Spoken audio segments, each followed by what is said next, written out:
You're in the middle of the South Atlantic Ocean, 2,500 kilometers from the coast of Africa and 2,000 kilometers from Brazil.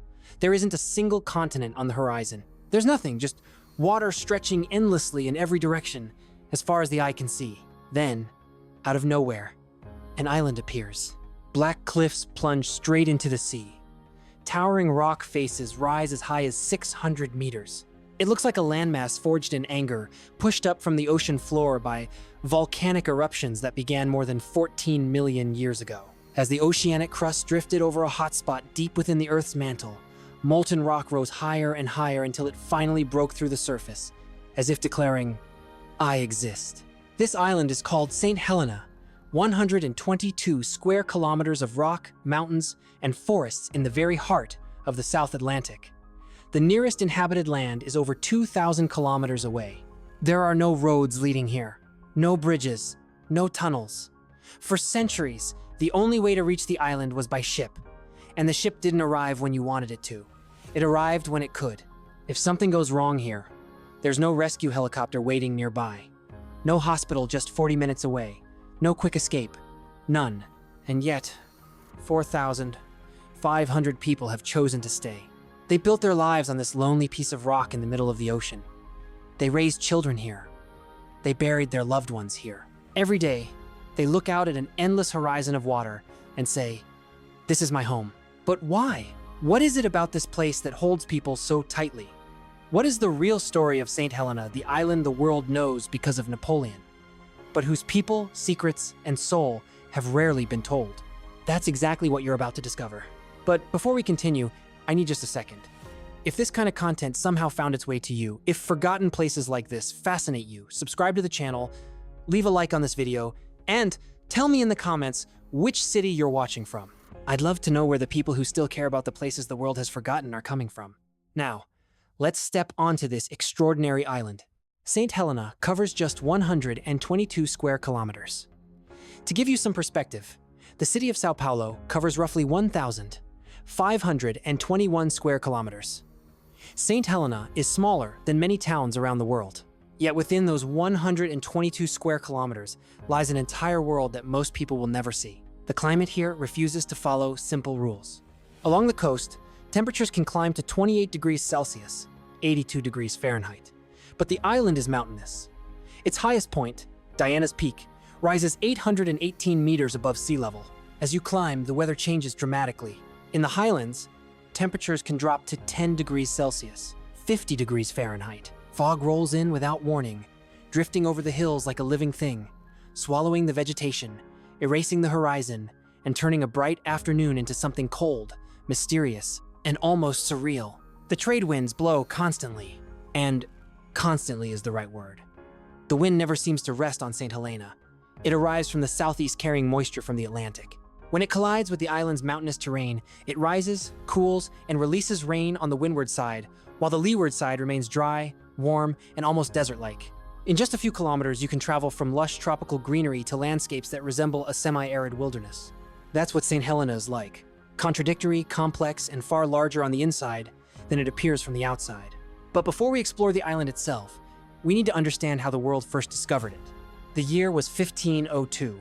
A Portuguese fleet, commanded by João da Nova, was sailing home from India to Portugal. It was May 21st, the day the Catholic Church commemorates Saint Helena, the mother of the Roman Emperor Constantine. When the sailors spotted this isolated island in the middle of the South Atlantic with no people, no settlements, and no record that any civilization had ever known it, they named it after the saint of that day, Saint Helena. No one lived there. No one ever had. There were no indigenous peoples, no earlier civilization, no forgotten culture hidden in its valleys. Before the Portuguese arrived, the island had never been inhabited by humans. That makes Saint Helena truly unique. Most remote places around the world were inhabited by some human population at some point before the age of exploration. Saint Helena was different. It waited, alone, in the middle of the Atlantic, until the day humanity finally found it.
Saint Helena was different.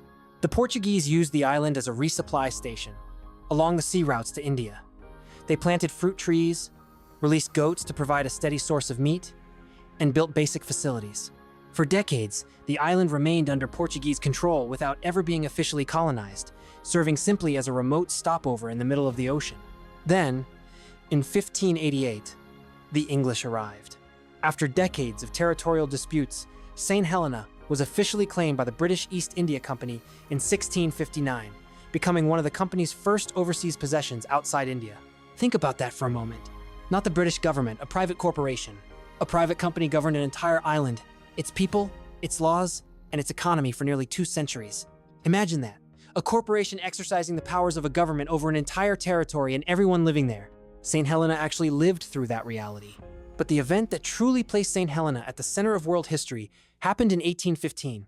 Napoleon Bonaparte had been defeated at the Battle of Waterloo in June 1815. The French Empire had collapsed, and the victorious European allies now faced a difficult question. What should they do with the most dangerous man in Europe? They had already made one costly mistake. In 1814, after Napoleon's first abdication, they exiled him to the island of Elba in the Mediterranean Sea. It was relatively close to France, complete with a palace, an honor guard, and plenty of resources. In less than a year, Napoleon escaped. He returned to France, rebuilt his army, and launched the famous 100 Days, the final chapter of his military career. The Allies were determined not to let that happen again. This time, they needed a place from which escape would be impossible. It didn't matter how brilliant Napoleon was. It didn't matter how many loyal supporters he still had. It didn't matter that he was one of history's greatest military strategists. If he was stranded in the middle of the South Atlantic Ocean, more than 2,000 kilometers from the nearest inhabited land, there would be no escape plan capable of succeeding. So they chose Saint Helena. Napoleon arrived on the island in October 1815. He was 46 years old. This was the man who had reshaped the map of Europe, commanded armies of more than 600,000 soldiers, and defeated nearly every major army on the continent. Now he was confined to an island of just 122 square kilometers, surrounded by British warships and watched day and night. The British had learned from their mistake on Elba. This time there would be no luxurious palace and no special privileges.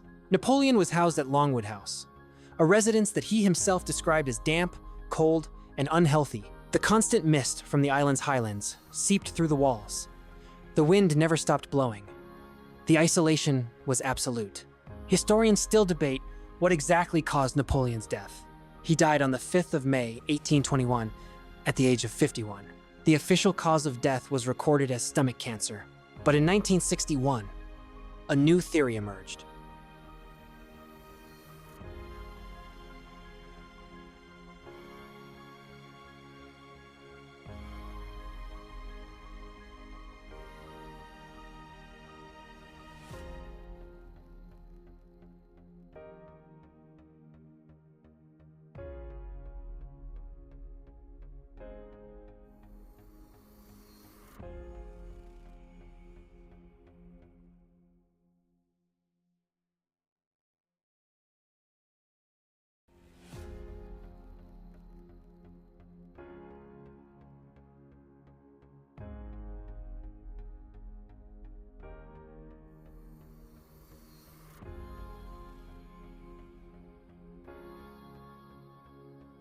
In 1961, analyses of samples of Napoleon's hair revealed extremely high concentrations of arsenic.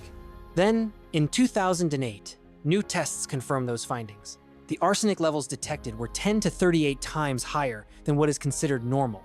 So what happened? Was Napoleon poisoned? Or was it simply an accident? We'll probably never know for certain. At the time, arsenic was commonly used as a medical treatment. It was also found in certain pigments used in wallpaper, especially a vivid green pigment known as Scheele's green, which can release toxic arsenic fumes when exposed to damp conditions. And Longwood House was notoriously damp. Whether it was murder, environmental exposure, or something else entirely remains one of history's enduring mysteries. What we do know is this: the man who changed the course of Europe died on a tiny island more than 2,000 kilometers from the nearest inhabited land and was buried there.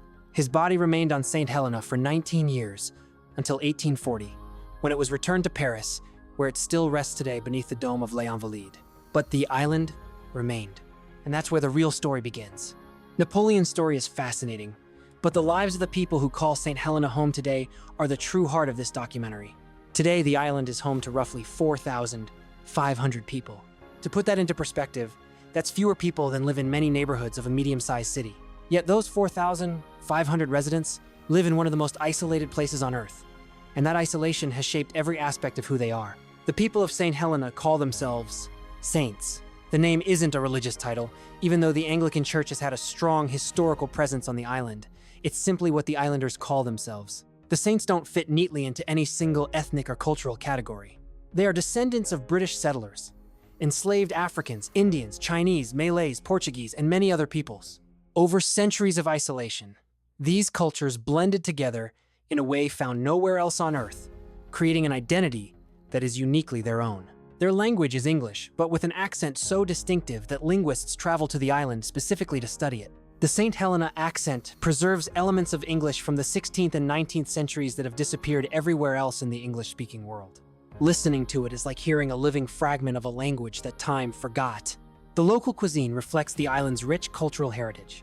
Fish is, of course, a staple. After all, the ocean surrounds the island. But Indian, African, and British culinary traditions have blended together over generations to create dishes found nowhere else on Earth. So what is it actually like to live there? The capital of St. Helena is Jamestown. It is the island's only town and one of the most unusual and charming settlements you can imagine. Jamestown sits inside a narrow valley, squeezed between two steep cliffs that rise almost vertically for hundreds of meters. The entire town fits inside this valley. There is a single main street lined with pastel-colored houses, reminiscent of 17th century British colonial architecture, along with a fortress, a church, and a handful of small businesses. To climb from Jamestown to the island's higher elevations, you can use Jacob's Ladder, a staircase of 699 steps that ascends the cliff at an astonishing angle. The average incline is about 36 degrees. Climbing all 699 steps just once is considered a serious physical challenge, even for people in excellent shape. For the local residents, it's simply part of everyday life. That's what St. Helena's landscape demands. It demands strength. It demands endurance. There is almost nothing flat on the island. Everything goes either uphill or downhill. The roads are narrow and winding, often without guardrails, hugging dramatic cliffs above the sea. Driving here is an experience that combines breathtaking scenery with the constant awareness of just how close you are to the edge. And the ocean is always there, always visible. On St. Helena, you're never more than a few kilometers from the sea. You can never forget where you are. The Atlantic reminds you every single day. Now let's talk about the one thing that, for centuries, shaped every aspect of life on St. Helena: supplies. Until 2016, the only way to reach the island was by sea. A single cargo and passenger ship, the RMS Saint Helena, regularly sailed between Cape Town, South Africa, and the island. A voyage that took approximately 5 days across the open Atlantic, and it wasn't a weekly service. The ship didn't operate on a frequent schedule. It arrived only when the voyage could be made, making every delivery of people, food, medicine, and supplies an event that the entire island depended on.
The voyages were widely spaced.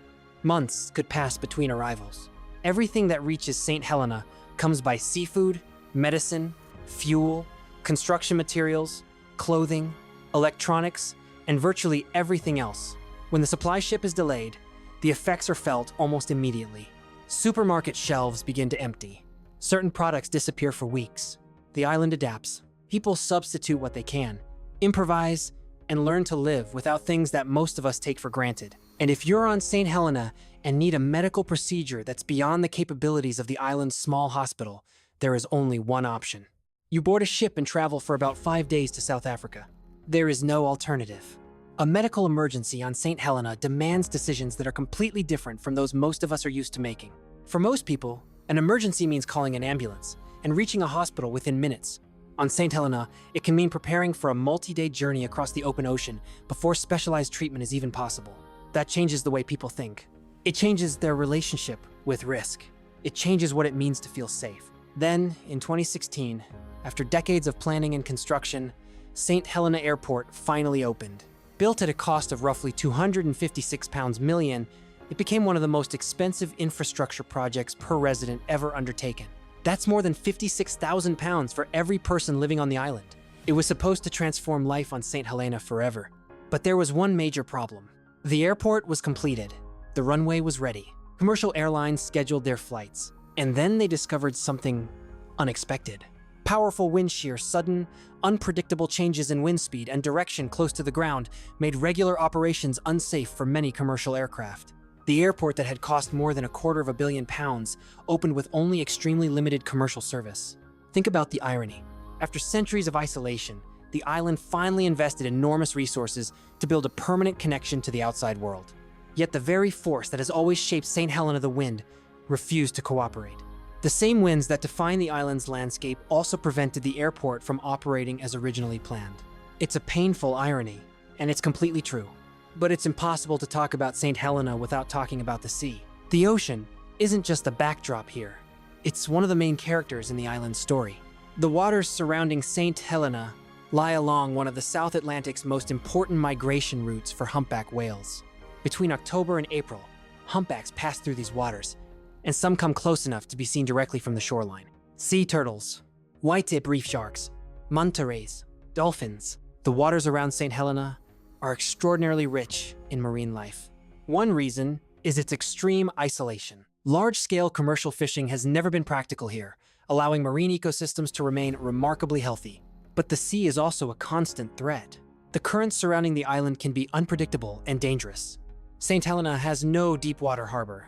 Large ships must anchor offshore, while passengers and cargo are transferred to land by smaller boats, a process that depends entirely on calm sea conditions. When the weather turns bad, landings are simply canceled. You can sail all the way across the Atlantic, arrive within sight of the island, and still be forced to wait offshore until the sea allows you to come ashore. How many people over the centuries reach this point, only to be turned away by the ocean? How many journeys, how many plans, how many hopes were postponed or abandoned entirely because of these waters? Near Jamestown, in an area known as Rupert's Bay, stands a memorial that many visitors never notice. It marks the remains of facilities where, during the 19th century, British ships brought Africans who had been rescued from slave ships crossing the Atlantic. After the British Empire abolished the transatlantic slave trade in 1807, the Royal Navy began intercepting illegal slave ships operating across the Atlantic Ocean. Many of the people freed from those ships were brought first to St. Helena, where a powerful and often forgotten chapter of the island's history began.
After 1807, when the British Empire abolished the transatlantic slave trade, the Royal Navy began intercepting slave ships crossing the Atlantic. The Africans rescued from those vessels were brought to Saint Helena, where they waited to be repatriated or resettled.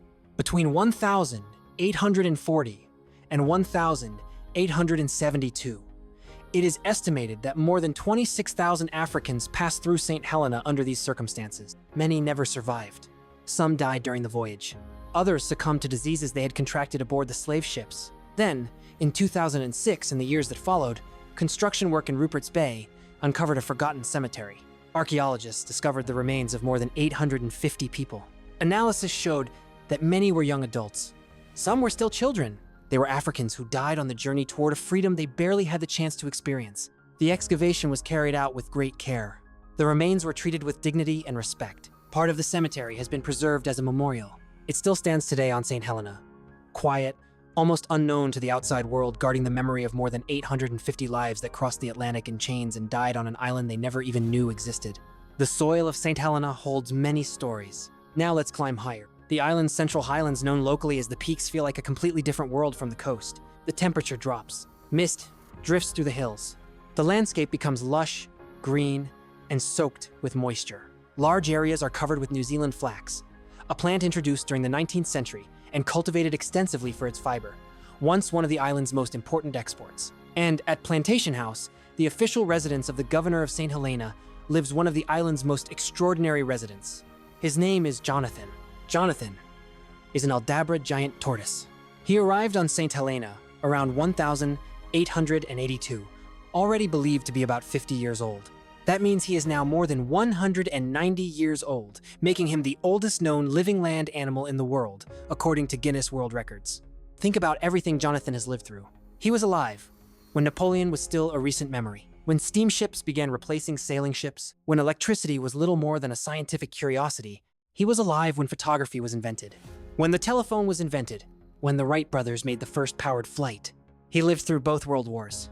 He was alive when humans first walked on the moon. Today, he still spends his days slowly wandering the gardens of Plantation House, eating, basking in the sun, and enjoying life at his own pace. His eyesight has deteriorated with age. His sense of smell isn't what it once was, but he still eats well. He still moves around, and a dedicated team continues to care for him every day. Jonathan is a living bridge to a world that no other land animal alive today has physically experienced. There is one question that almost everyone asks after learning about St. Helena. Why do people stay? It's not a rhetorical question. It's a genuine one. In a world where travel is easier than ever, where flights connect people to almost anywhere, where young islanders could leave and build lives in much larger cities, why would anyone choose to remain? The people of St. Helena, the Saints, give answers that reveal something deeply human about the meaning of home. They talk about the silence, not the absence of sound. The wind never stops. The ocean never stops. Instead, they mean a different kind of silence. The absence of constant hurry, the absence of traffic, the absence of anonymity, the absence of urban violence. In Jamestown, you know the people you pass on the street. You know the baker's children by name. You know who has been sick. You know who welcomed a new baby last week. Not because everyone gossips, but because a community of 4,500 people is still small enough for lives to genuinely intersect. They also talk about the night sky. With almost no light pollution and more than 2,000 kilometers separating the island from the nearest major city, the stars over St. Helena are unlike anything most people in the modern world will ever see. The Milky Way isn't just a faint suggestion. It is a brilliant river of light stretching across the entire sky. They speak about the sea, about being able to walk into the ocean whenever they choose, knowing those quiet beaches are never crowded, and above all, they speak about belonging. Being a saint is an identity that exists nowhere else on Earth. It cannot be recreated in the suburbs of London, Cape Town, or any other city. Many young people do leave St. Helena for the United Kingdom, drawn by better educational and economic opportunities. But there is one thing they cannot take with them. They cannot take St. Helena itself. And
Young people who dream of certain careers simply cannot pursue them on Saint Helena. There is no university, no mayor referral hospital, no large or diversified job market. Mental health has also become a topic the community is increasingly willing to discuss. For some people, isolation brings peace. For others, it can feel overwhelming. There is the feeling that the rest of the world keeps moving while you remain in the same place. There is the emotional cost of being separated from family members who emigrated years ago. Rebuilding those relationships is difficult when visiting loved ones means planning a long, expensive journey across thousands of kilometers. Then, there is climate vulnerability.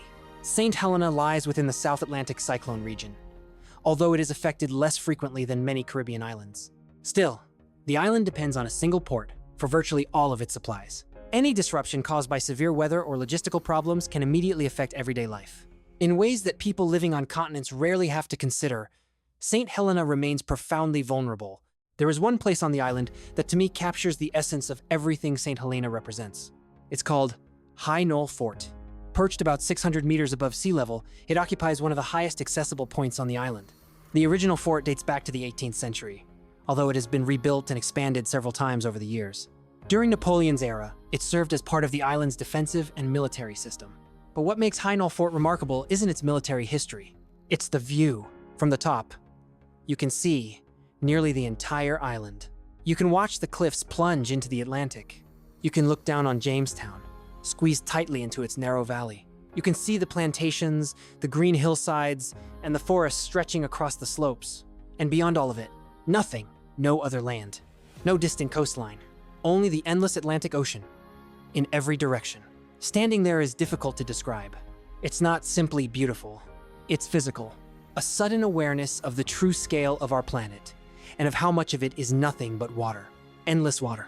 And in the middle of that immense emptiness, one tiny island, and on that island, 4,500 people who have chosen to call it home.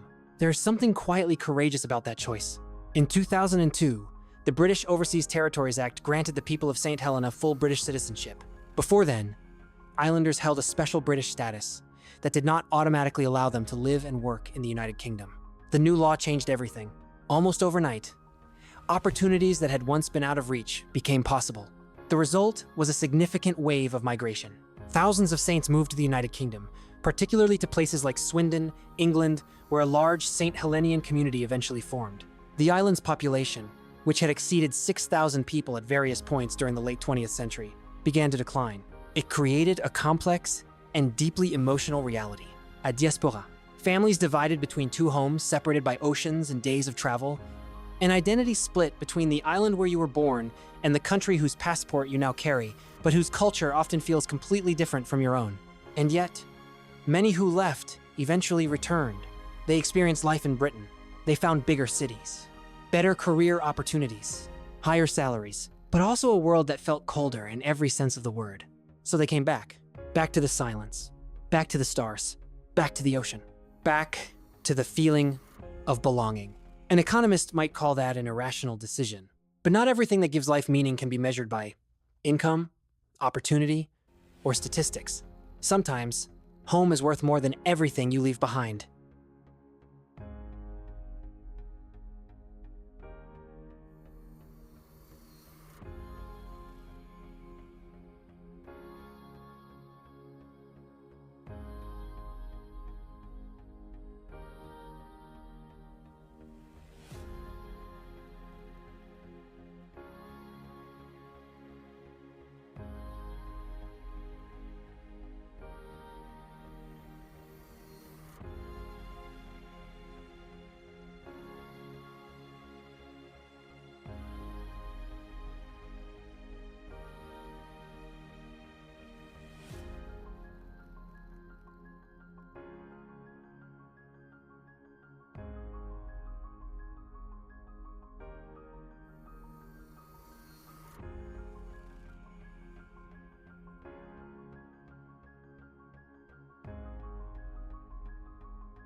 The economist might call it irrational. Human psychology tells a completely different story. There is one final chapter that needs to be told before we leave Saint Helena. In May 2016, the island's airport finally welcomed its first regular commercial flight. It was an Embraer 190, operated by Airlink, flying from Windhoek, Namibia, to Saint Helena. The journey took about 4 hours. 4 hours, compared to 5 days by ship. For many islanders, this represented something extraordinary. Some had never traveled by air before. For generations, the cost and complexity of reaching the outside world made travel a rare privilege. Suddenly, visiting a child who had emigrated overseas became more realistic. Reaching a mainland hospital no longer required days at sea. People could simply see another part of the world more easily than ever before. But the wind had not finished writing its story. Wind shear continued to create operational challenges. Regular flights by larger aircraft remained limited. Today, Saint Helena is connected to the outside world by air, but not with the frequency that many had imagined when the airport was first announced. The world can reach Saint Helena faster than before, yet Saint Helena still sets its own terms. As you've been watching this documentary, life has continued on the island. Right now, someone is climbing the 699 steps of Jacob's Ladder because they need to get home, and it's still the fastest route. Someone is standing on the edge of a cliff, looking out at an ocean they know by heart and yet never stop admiring. Children are leaving school and walking through the single main street of Jamestown, calling each other by name because they have known one another for as long as they can remember. Jonathan is sleeping in the gardens of Plantation House, unconcerned with time in a way that only a creature who has lived for more than 190 years can be. And the wind? The wind never stopped. It never does. So what does this island tell us? Not about Saint Helena specifically, about ourselves, about human nature, about what we are capable of building when there is no alternative, and about what we choose when alternatives do exist. We are a species that can be placed in the middle of an endless ocean and still build a town. We plant gardens, we raise children, we bury our dead. We teach the next generation how to swim, not because it is rational, not because a cost-benefit analysis would approve, but because that is what human beings do. We create homes, anywhere, everywhere, even in the middle of nowhere, 2,000 kilometers from the nearest inhabited land. With 699 steps standing between you and the valley where your bed awaits, Saint Helena exists because people decided it would exist.